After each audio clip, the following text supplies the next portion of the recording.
My name is Mary Beth, and I am a full-time communication studies professor at West Virginia University at Parkersburg. My dissertation originated from my own personal experience.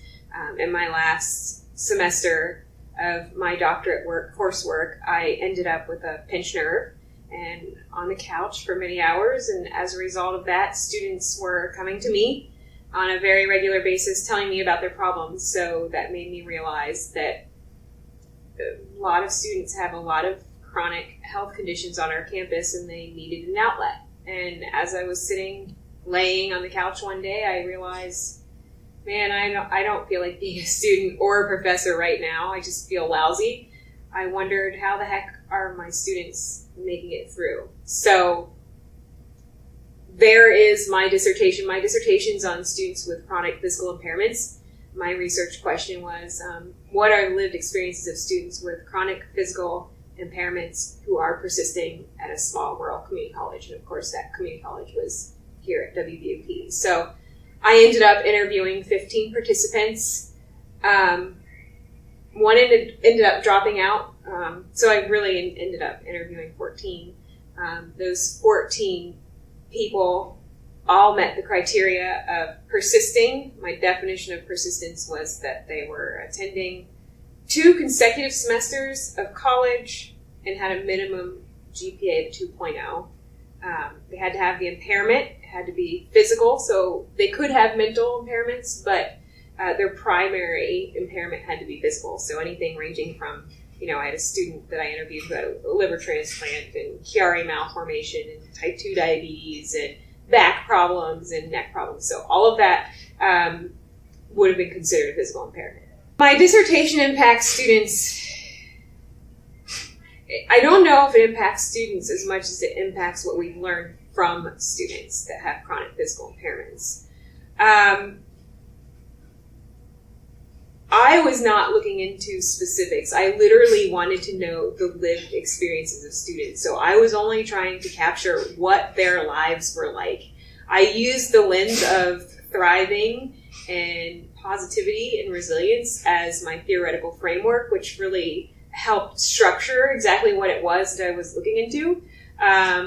But really, what we learned was simply, what are these students experiencing? What are they experiencing? They're experiencing pain and discomfort, but they're also experiencing a lot of resilience in the form of never giving up, never looking at a negative side or trying to avoid the dark side, finding ways to connect with their environment that makes them happy. So it wasn't so much that I was trying to find a problem. It was more me trying to grasp the lived experiences of students that are persisting.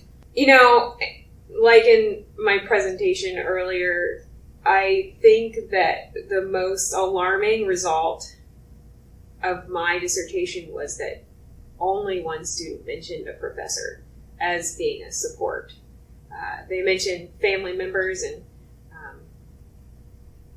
friends, and they mentioned volunteering with organizations as being ways for them to connect and build their resiliency, but only one student mentioned a professor anywhere in the 15 or 14 interviews that I did. So I think that we can maybe look at these experiences that these students are having as professors and as higher education constituents, even administration. It gives us a chance to look at really what students are experiencing when they're having health problems, and then how the students that are succeeding are actually developing their world of resilience. So surely, in everything that we learned from my dissertation, there are things that we can do, like get better equipment in the classrooms.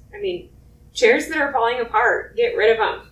Make it more comfortable for students to be in a facility where they're supposed to be learning.